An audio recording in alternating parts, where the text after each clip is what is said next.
ASEAN na welcome na sumama sa multilateral military drills.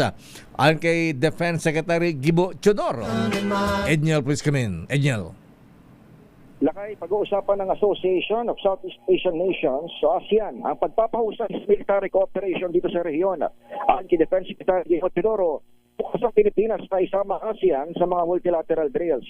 Sagot yan ang kalihim ng usisain kung bakit mga nasyon pa sa labas na ASEAN ang karaniwang kaalyado at laging kasama ng Armed Forces of the Philippines sa mga joint exercise gaya ng Amerika, Japan at Australia. Panawaran ni Teodoro, nakadepende kasi yan sa mga kapitbahay ng Pinas kung nais nilang makipagkasundo pagdating sa issue ng West Philippine Sea.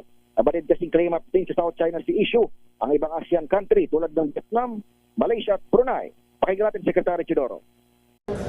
Yan ay pag-uusapan pa natin sa ASEAN. Nakapos naman tayo. Kasi ang constraint yan sa ASEAN, pa-focus yan sa West Philippine Sea. No?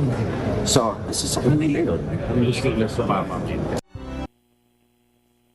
Ginawa ni Teodoro ang pahayag sa closing ceremony ng balikatan exercises dito sa Camp Aguinaldo kung saan inanunsyo ng AFP ang target na palawakin pa ang susunod na War Games. Sabi ni AFP Chief of Staff General Romeo Bronner Jr., pagpupulungan ngayong araw ng squad ang pagkakaroon ng communication network sa labas ng Pilipinas. Tumutukoy ang squad sa military alliance na binubuo ng Pilipinas, United States, Japan at Australia. Pakinggan natin ang AFP Chief. Say outside the Philippines, it doesn't mean to say that we're sending troops outside of the country.